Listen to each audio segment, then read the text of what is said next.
Hello, my name is Sarah Lovell, and I'm the director of the Center for Agroforestry at University of Missouri. The video that follows is an extended question and answer session that I did with Curtis Stone. This video is intended to follow a previous one that Curtis recorded where he goes over the establishment of a storage crop farm in Canada.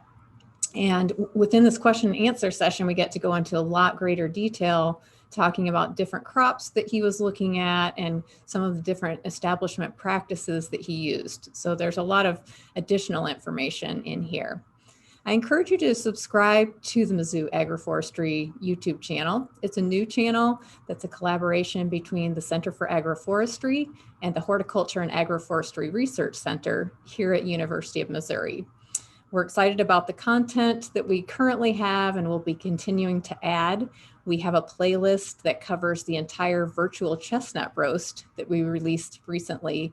And within that, we have some great videos on different specialty crops like Chinese chestnut, pecan, elderberry, and a range of different topics. So I hope you enjoyed this video and encourage you to, again, subscribe to the YouTube channel. So hi, my name is Sarah Lovell, and I'm the director of the Center for Agroforestry and also a co-superintendent of the Horticulture and Agroforestry Research Center. I'm here today with Curtis Stone, and he's an urban farmer and the owner of Green City Acres in British Columbia. His farm is really a model for profitability, and from what I've learned, it generates $75,000 a year on just a third of an acre, which is amazing. So because of these methods that are, intensive production, but also, market oriented, he's been recognized internationally, and he has a YouTube channel that's very, very popular. And he's also authored the book, The Urban Farmer, which is a great book. So hi, Curtis, I'm super excited to have you with me here today. It was great to look through your materials, and I love the kind of practical but also very inspiring approach that you have. And so I teach a course here at University of Missouri called Urban Agriculture and Agroforestry. So I've incorporated some of your materials. They're like the perfect level and kind of bright information for students who don't have a background previously in, a strong agricultural background to start to see how some of these systems are set up. So yeah, I'm super happy to have you here. Yeah, happy to be here. We just got to look at your newest farm, which focuses specifically on storage crops. So this is something new and different, focusing on food resources for the winter. Yeah. And what I really was interested in and excited about was that the focus isn't so much on like marketing to the public, but it's really about being a resource for your family and kind of as sustenance and food security. And so one of the questions I had is, have you tried to kind of put the numbers on that? Like think about how that impacts your grocery bill and look at that as the form of profitability to kind of help make the case for this type of system. Right. That's a good question. I mean, I think if you were to ask me that question in 3 months, I'd have a better answer because we have yet to harvest everything from the farm, actually. Because the farm was based around storage crops to get to the winter, not a lot has come off it so far. I mean, we have harvested probably 500 pounds of tomatoes off there so far, and we've definitely harvested a couple 100 pounds of potatoes, but the significant part of the harvest, which is the rest of the potatoes, the winter squash, all the other veg in there, really hasn't been harvested yet. So it's hard to say. But I mean, I do have some insight on that question because I've thought about that in the past. And the answer is, like many things, is it depends. It depends actually how much vegetables you eat.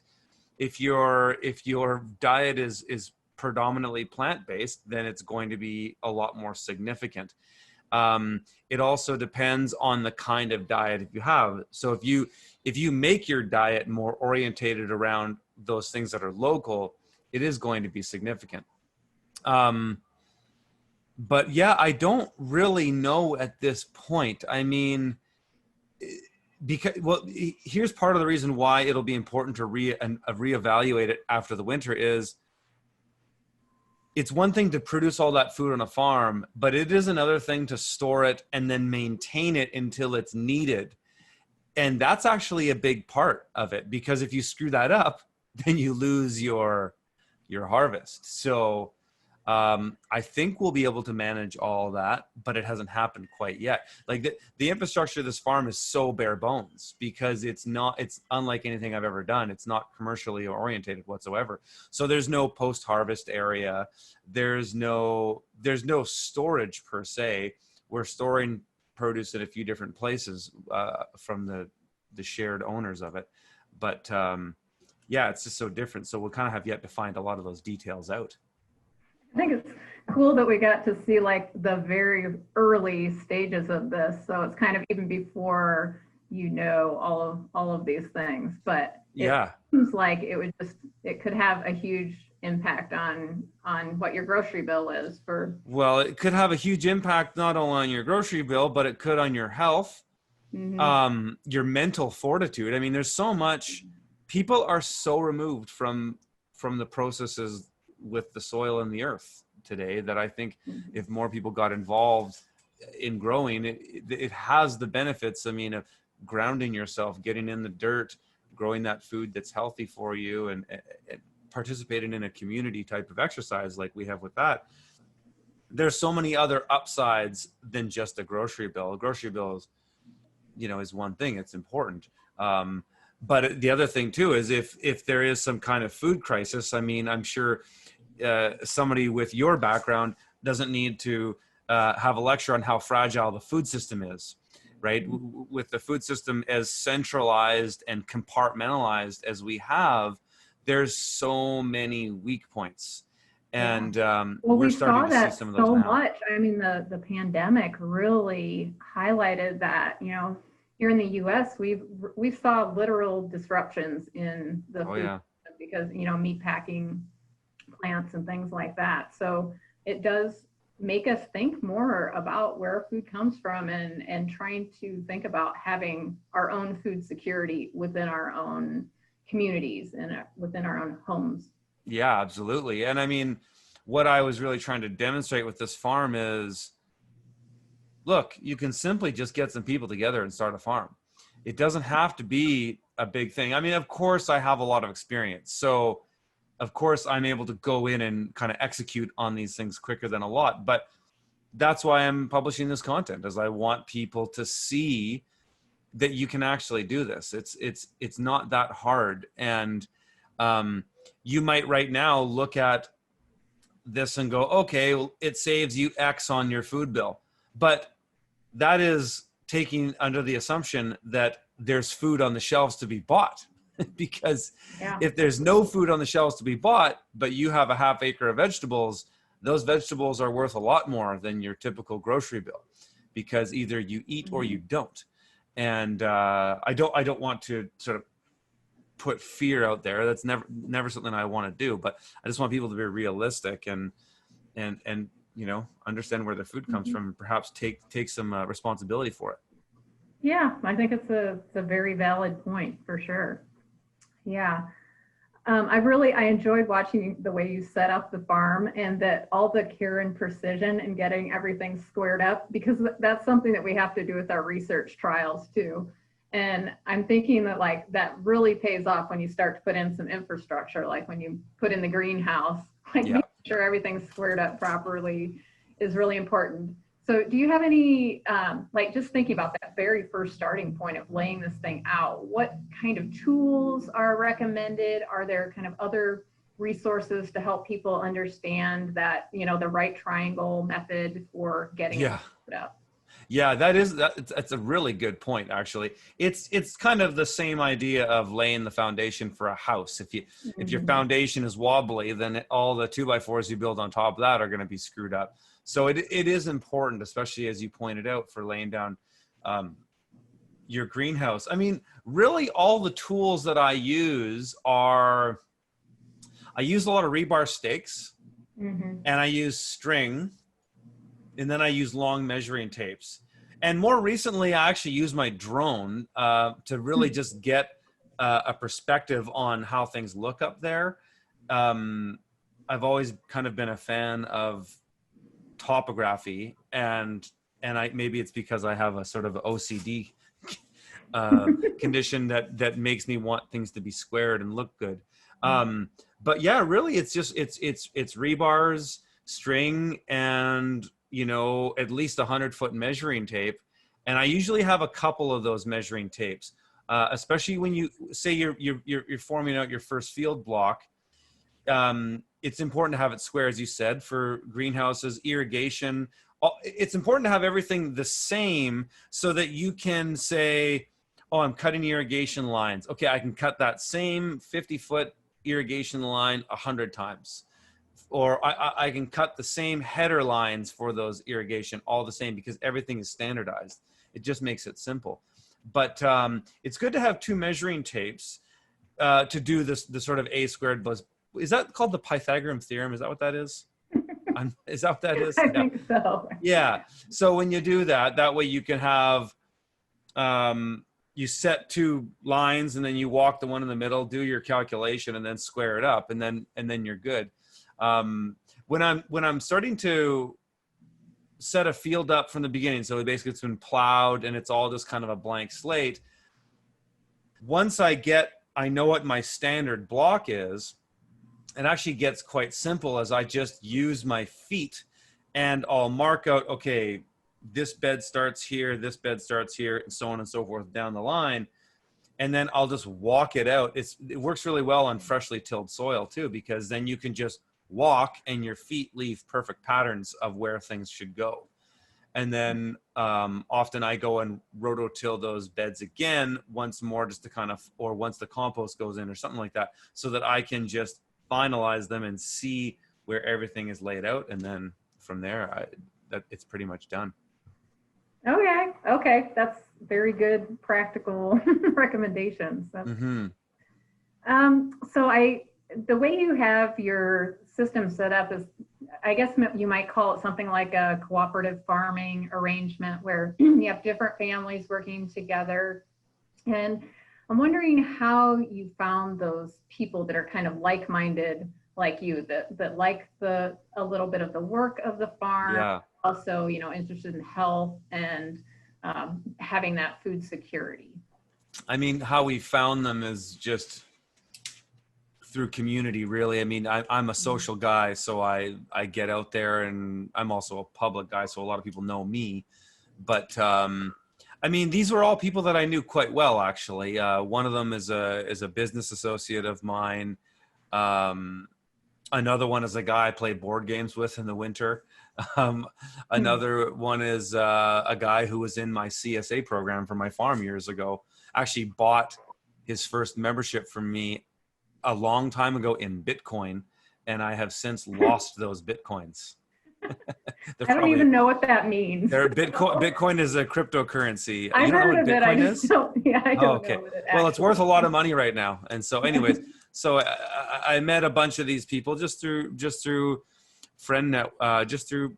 local friends, really. And when I had the idea of this farm, I thought, I kind of picked the people intentionally, that they all kind of brought something different to the table that would be interesting.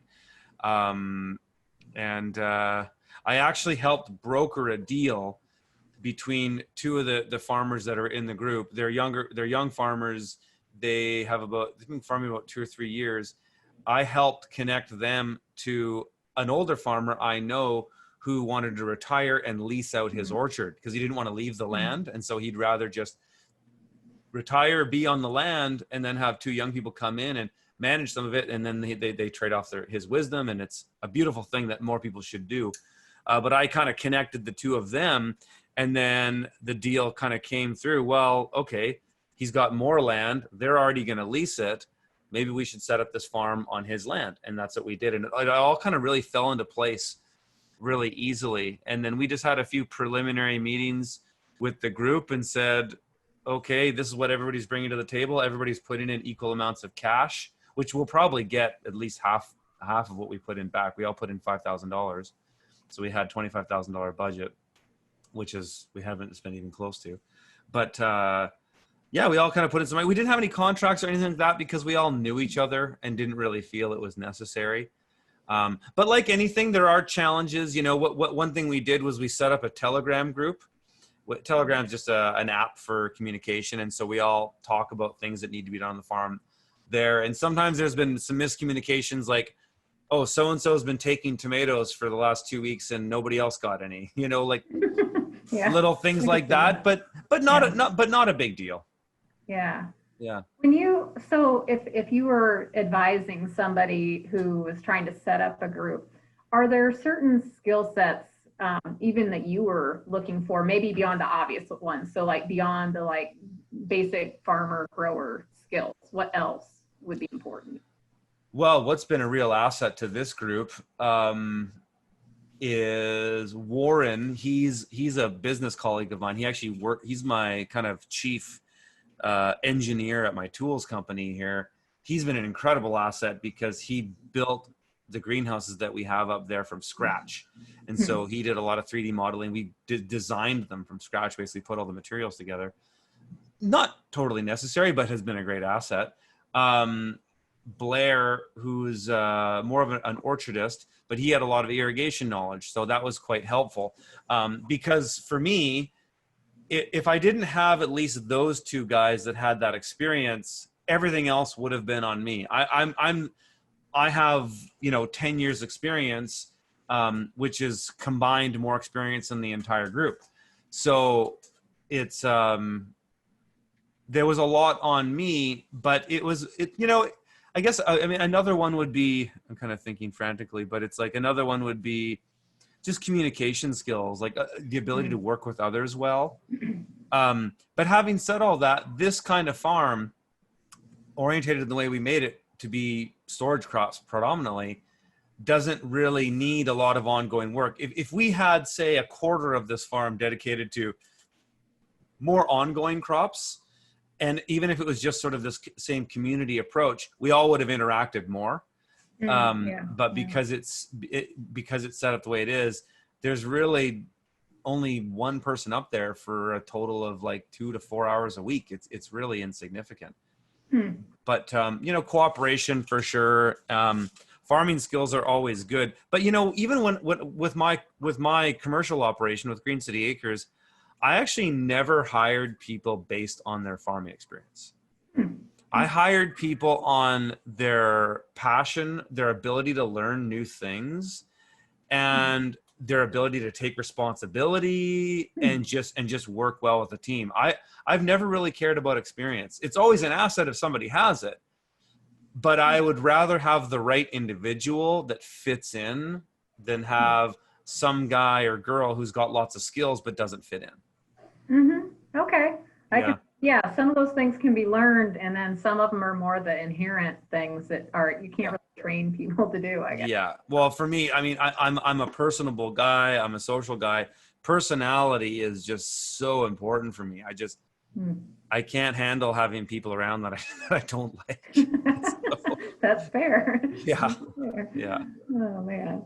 Well, so one thing when I heard about it being about storage crops, my head just went to like, okay, so potatoes and carrots. So when I saw the beautiful selection, because I'm a big greens eater, so when I saw me too. The greens in there, it made me super happy. And it hadn't occurred to me that the storage could also mean that you're literally storing the plants in the ground. Yes. Which I think is the coolest part, because there are a lot of people in this area too that have hoop houses that maybe aren't using them fully through the winter. And maybe they don't have the cellar space, or especially like freezer space, to be able to hold a lot of material through the winter. So the idea that you can just like store it right in the ground. Yes. Is really cool. It is. I mean, in Missouri, I don't think you get what's your lowest temperature you get in the winter? So we're actually Southern Missouri is actually 6A, like you. So I was going to, Oh, is that right?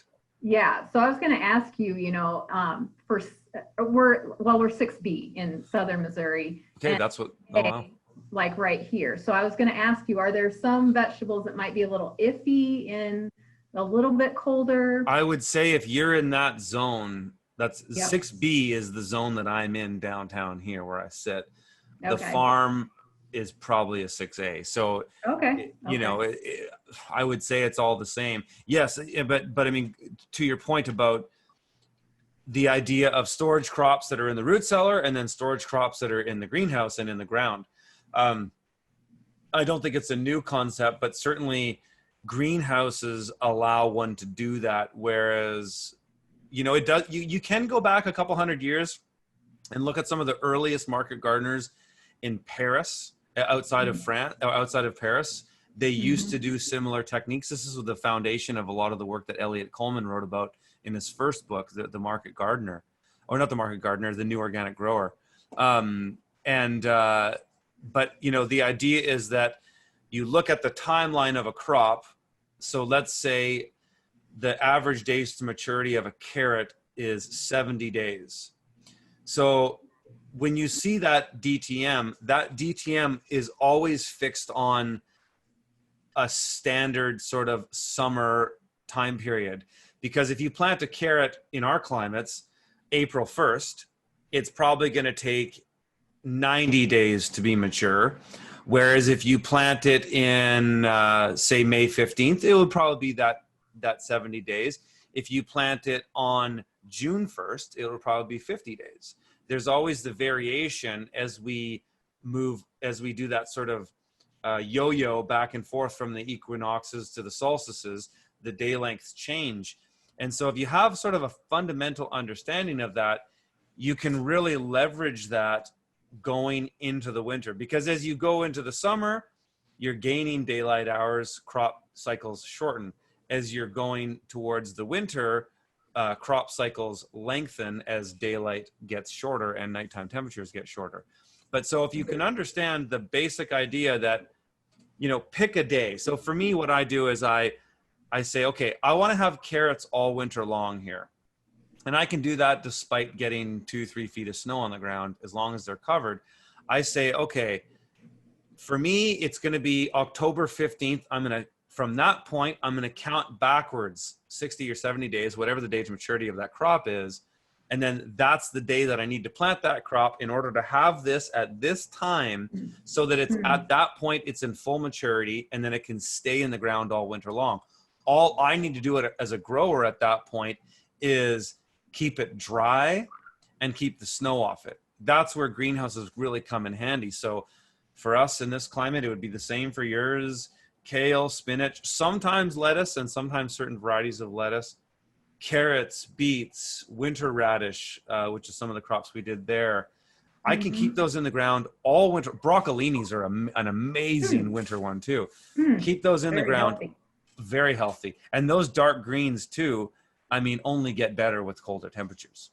Wow. And so it's quite amazing. I'm not a raw food vegan anymore. I used to be, but that's one thing that a lot of people think about. They go, oh, if you want to eat locally, how do you get all this green stuff in the wintertime without a lot of inputs going into greenhouses for heat and light and whatnot?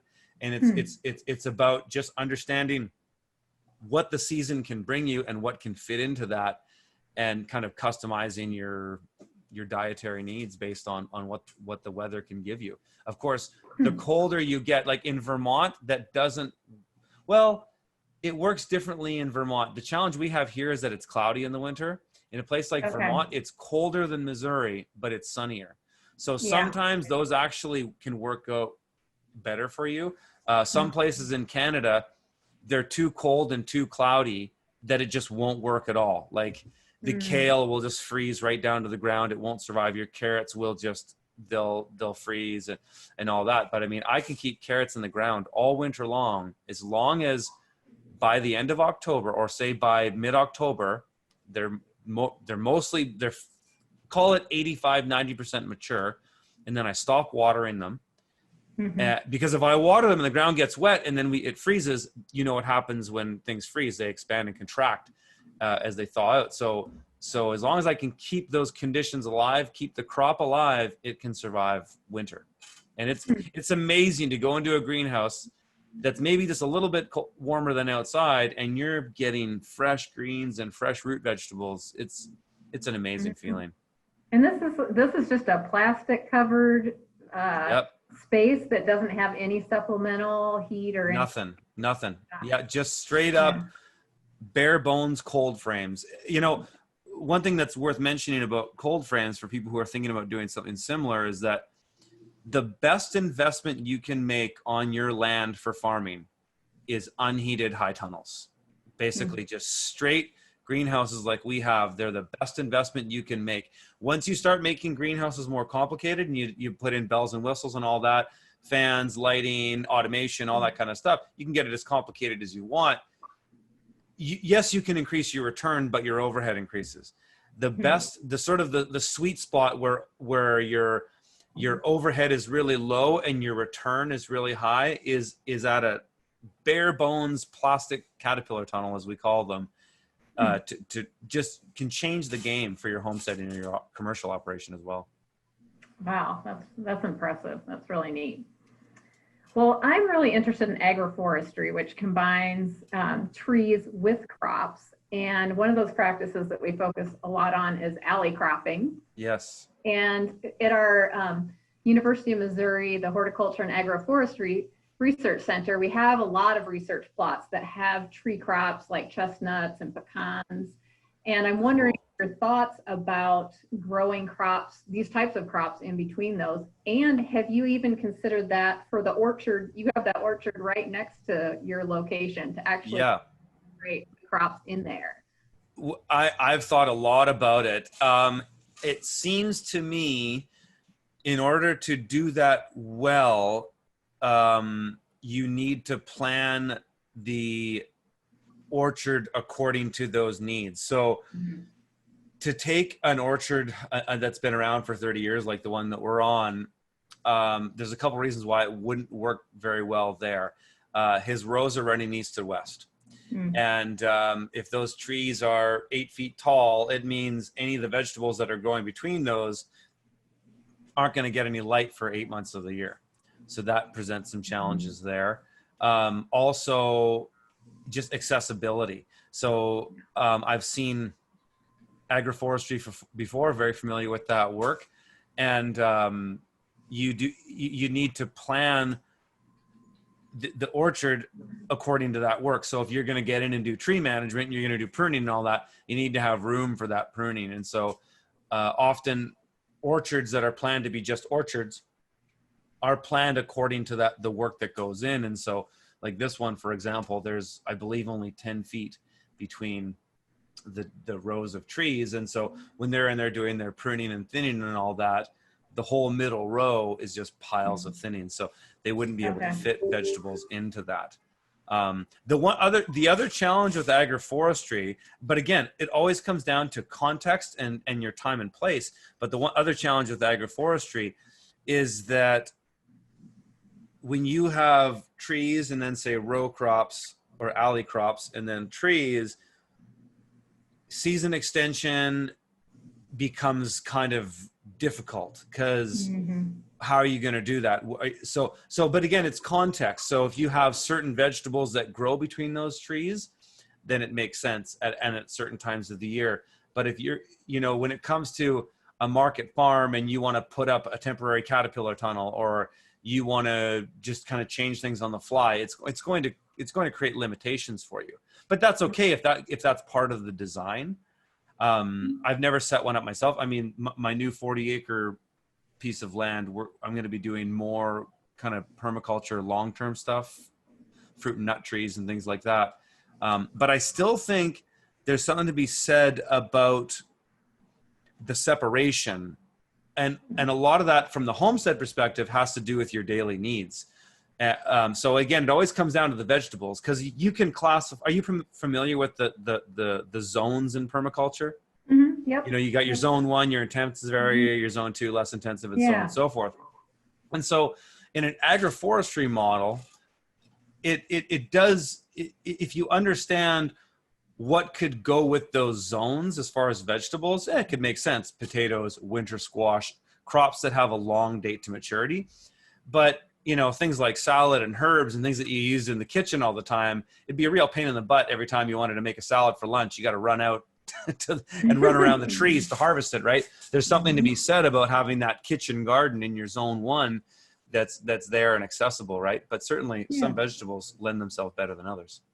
Yeah, I guess one of the applications we've looked at, and this works well with nut trees because a lot of times they're spaced really far apart. You know, black walnut might be spaced 60 feet apart. And then, so maybe just looking at like the early years before you develop much of a canopy, where you have all that time to get the canopy completely done. Maybe something. Yeah, that's a great idea. Again, you know, going to this idea of time and the context is absolutely, why not? Utilize the land if it makes sense, right? And so for sure. I wonder though, I mean, black walnut, I've always had difficulty growing around walnut trees. There's the concerns of the juglone that's produced by those, but some, there's a variety of different crops. Some are tolerant to it and some are less tolerant. So right, okay, varies with those. But other trees like pecan is another one where there might be some potential. Yeah. I have another agroforestry question for you, and this one's more like thinking about windbreaks. Yes. I'm curious because your farm is like right up next to that orchard. If you are seeing some of the windbreak benefits on that side of the farm, like if those rows of trees, do you feel like they're providing any extra protection, maybe less drying wind in the Yes, summer? they are. Okay. Yeah. Okay.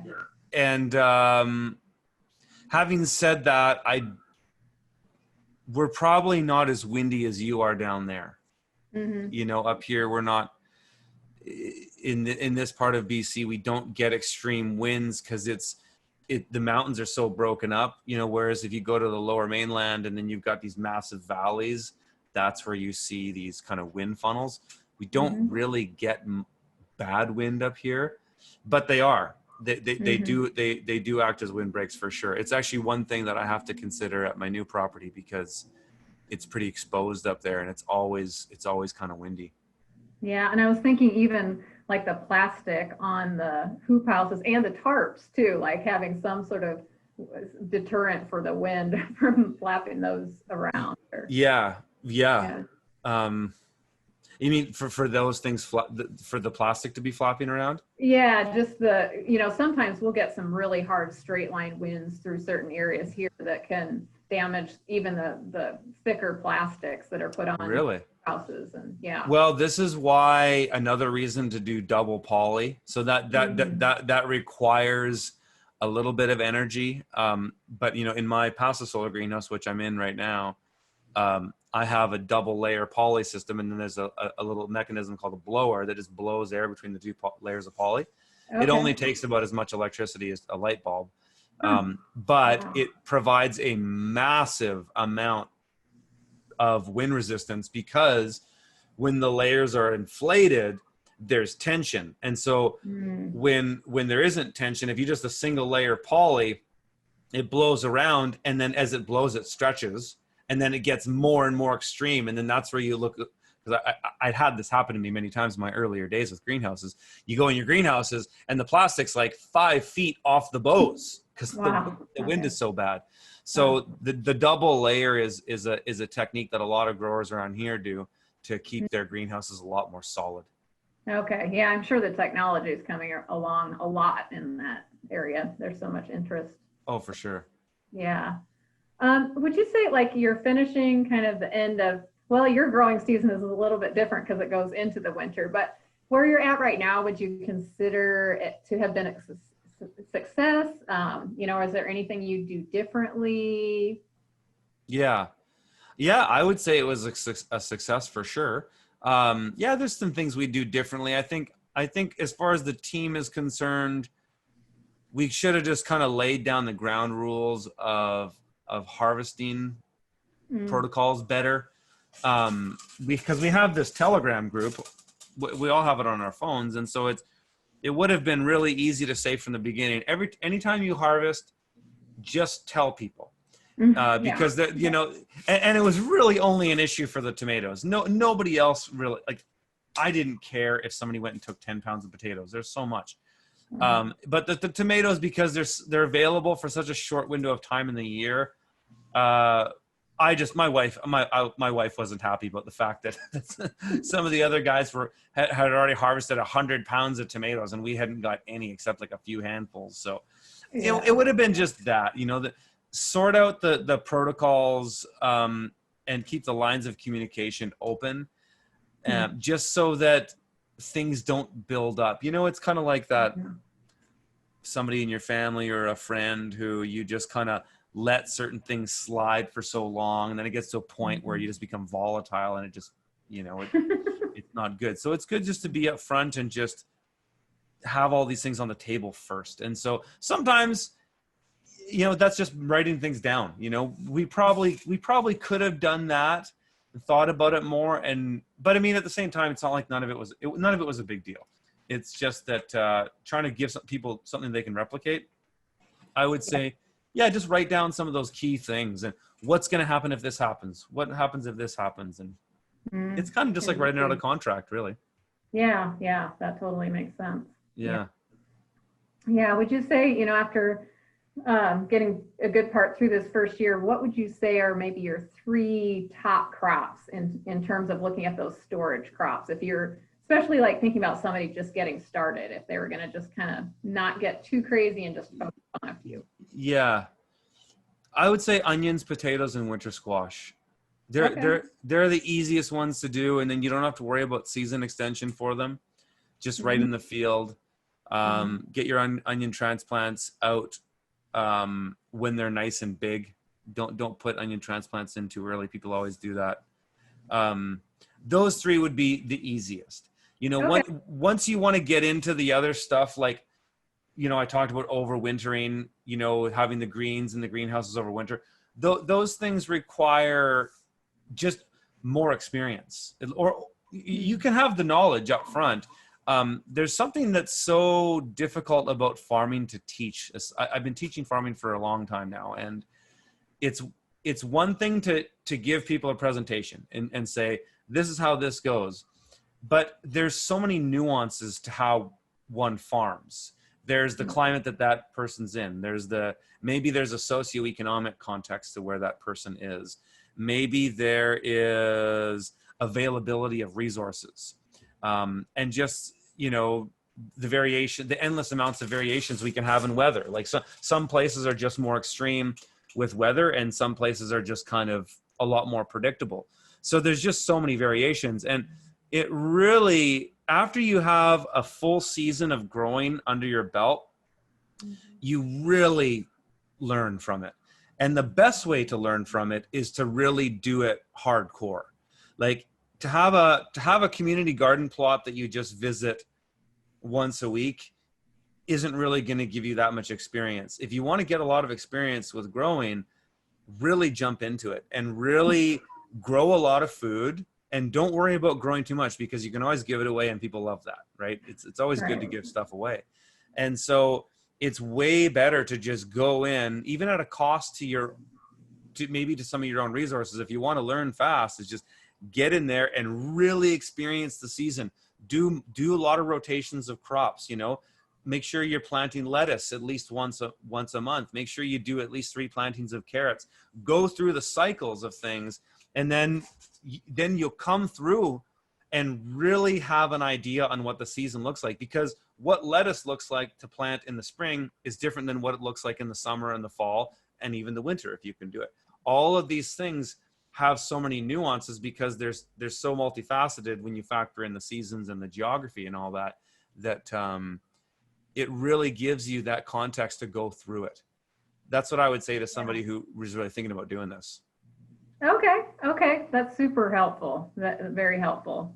You know, especially people kind of starting from scratch. I was also curious. I was wondering if you have on your urban farm, do you have any kind of a food forest or any perennial crops in the on the urban site? I do here now. So one thing Okay. I should say, I think that bio you guys read of mine was a little bit old. Uh, I don't farm commercially anymore. I actually Okay. stopped in 2018. Okay. So I still grow and I still have all this stuff. Mhm. I actually only let go of my other urban site that we used to call our flagship plot just last year. Even when we closed the Oh, farm, wow. we kept kind of being urban homesteaders, really hardcore. Uh-huh. Um, and so I do have perennial stuff. I never did it commercially though. Oh, okay. There was a year that I did strawberries commercially, and there was actually some potential for that. But one thing I tell people is there's kind of two ways to go about being urban. There's one is to, if you own the land, and the other is, or at least you have long-term tenure on the land. And then the Mhm. other is that you don't own the land or you don't have long-term tenure.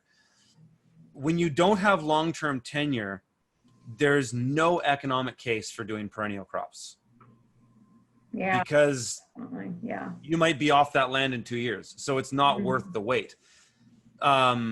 But there, there are urban farms that can have long-term or tenure or own the land, and so in that case, yes, perennial crops can be great. There's certainly, I've grown a lot of varieties of fruit myself. There's certainly some that are more would be better than others. Um, Certainly tree crops that are commodified in the area that you're in are never going to be worth growing.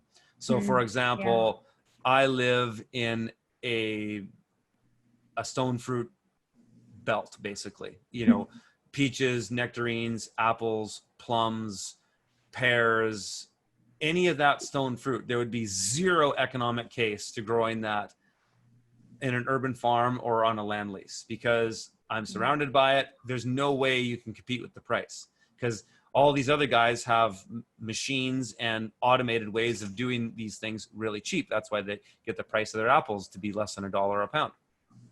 However, there are other crops, niche market crops, that you could think about. Some ones that I think there could be niches for would be something like a sea buckthorn Okay. berry, sea buckthorn berry, hascap, honeyberry, Mhm. strawberries for sure. Maybe niche types of raspberries. Like I do golden raspberries. I've got 5 different varieties of raspberries here, but golden raspberries are incredible and nobody knows what they are. So you could sell them for probably twice the price as normal raspberries. Goji berries, if I said that. Things like that are unique. Okay. Unique. Yeah. Yeah. I mean, right now, I mean, up at my place, I've discovered as of yesterday, 24, what are they called?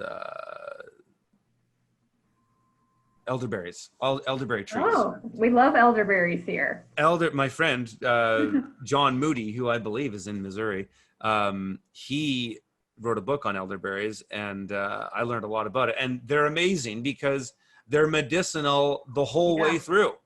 Right. So, it's things like that, like niche opportunities, for sure. And my rule of thumb has always been the smaller you are, the more niche you have to be. The Okay. bigger you are, the more broad you have to be. So in order to have a big farm, you need to have a wider customer base.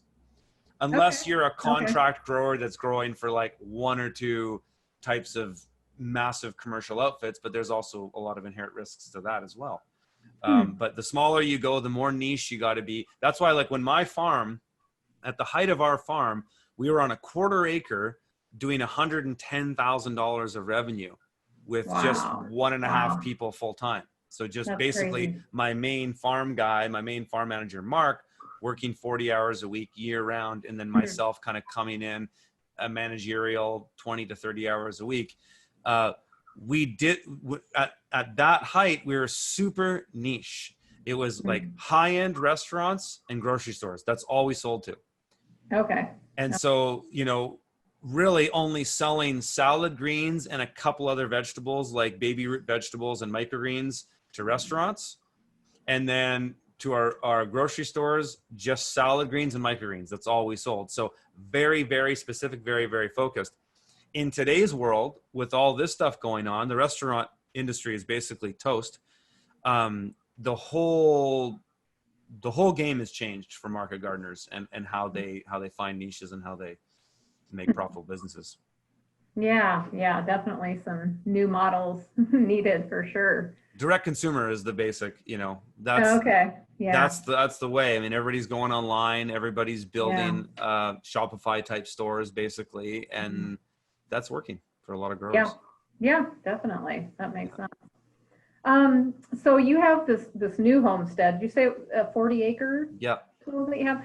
What are kind of the top most interesting crops that you're excited about establishing there? And particularly, I'm interested in the woody ones. But yeah. Well, all the interesting ones are the woody ones for me right now. I just feel like I'm at that chapter in my life where that's where I want to explore. Super excited about elderberries. The fact that I've already found 24 elderberry trees on my property tells me, hey, these like growing here. Yeah. So maybe my wife and I were like, we didn't plan to make this property commercial, but I'm just such an entrepreneur that I always think that way. And I just thought of like, maybe there's some kind of niche elderberry product we could make on this land, because if there's 12 or 24 elderberry trees there naturally, I could probably plant 100 more and they would probably do fine. So elderberry for sure, number one. I'm looking at some chestnut. Chestnut varieties to have up there, and walnut varieties that I can have up there. I don't know if walnut can handle. We get we're probably a zone 5A or B up there. It's higher elevation than here, so I don't know if there's walnuts that can go that cold.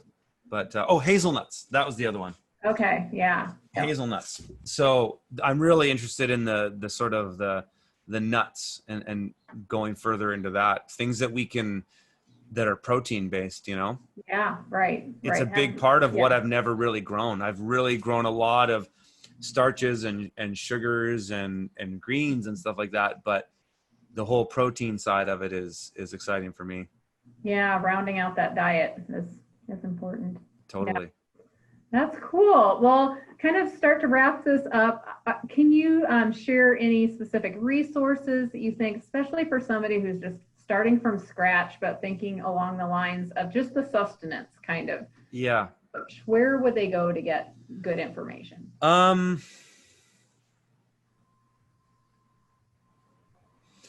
much as my book is based around niche market, commercial, urban farming, the production principles are still very relevant today.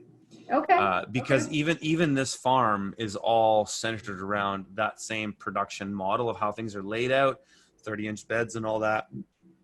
So that's a good resource. Any of the market gardening books, like Elliot Coleman's books, Jean-Martin Fortier's book, The Market Gardener, is a good one. Those would be really easy places to start. I always try to recommend books than people going on YouTube. I mean, sure, they can go on my YouTube channel, and I've got, almost 1,000 videos up there now. I document everything from this farm on my website, fromthefield.tv. So there's that. But I often tell people, if you really want to have success with a garden early, find a grower that you trust, that you look at that grower and you go, okay, and it could be any kind of grower, because there's lots of different types of growers out there. There's lots of different things that work, right? There's not just one thing, but find a grower that is having success in a way that you want to grow, and then get the resources from them. Go straight to them and say, what resources should I use to do what you're doing? Because there's a lot of different ways to do things. So some people look at my garden and they go, oh, well, how come you're not doing Back to Eden garden? Or how come everything's so in straight rows and all that? And so there's many different ways to do things, and there's always different reasons to do things, but find a grower that you like and just try to model what they're doing and try to find their resources. And the reason I say that is because in today's day and age, the internet is this infinite, like endless soup of great stuff, but a lot of BS. And so when I was first getting into this stuff, I actually used the internet a lot. I learned a lot on YouTube, but there was way less on YouTube at that time. Whereas now everybody's on there sharing their stuff, and there's a lot of people sharing things that don't work. And so, so find people that are having success, and you can define success however, whatever it means to you, but use them as a model and go from there. And that's exactly what I did. I looked at Elliot Coleman when I was doing this, and I went, okay, everything around his model, that's what I want to mimic. And so I just kind of hunkered down on that one thing and went with that. Okay. This is, kind of brings back another community or social aspect to it, kind of connecting. Well, yeah. And the social aspect of it's great too. I mean, join garden clubs, get to know people.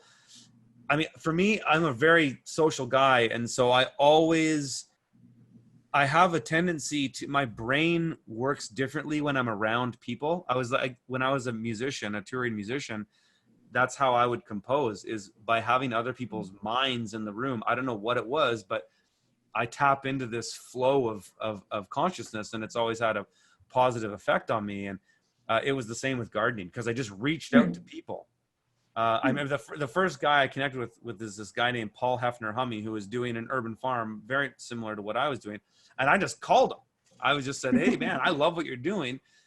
Can I, can you chat with me for a bit? And he was very generous with his time back then, and I'm ever grateful. But he basically saved me years of messing around, because he's like, go here for this, go here for that, boom, done. And sometimes sometimes you got to pay somebody for consulting to get that, or you got to make it worth their while, because people who are really busy don't just have endless amounts of time for everybody. Yeah, that's okay. Well, I think that's a really good theme to leave everyone with. Awesome. It's really been great spending time with you and learning about this. I think a lot of the things that you talk about are really important and practical and very applicable to the landowners and farmers in Missouri. So I really appreciate you taking the time. Great. My pleasure, Sarah. It's been really great. And we'll just look forward to the new things to come from you. Yeah, for sure. Thank you so much for watching this video. I encourage you to subscribe to the Mizzou Agroforestry YouTube channel so you're sure to never miss a newly released video.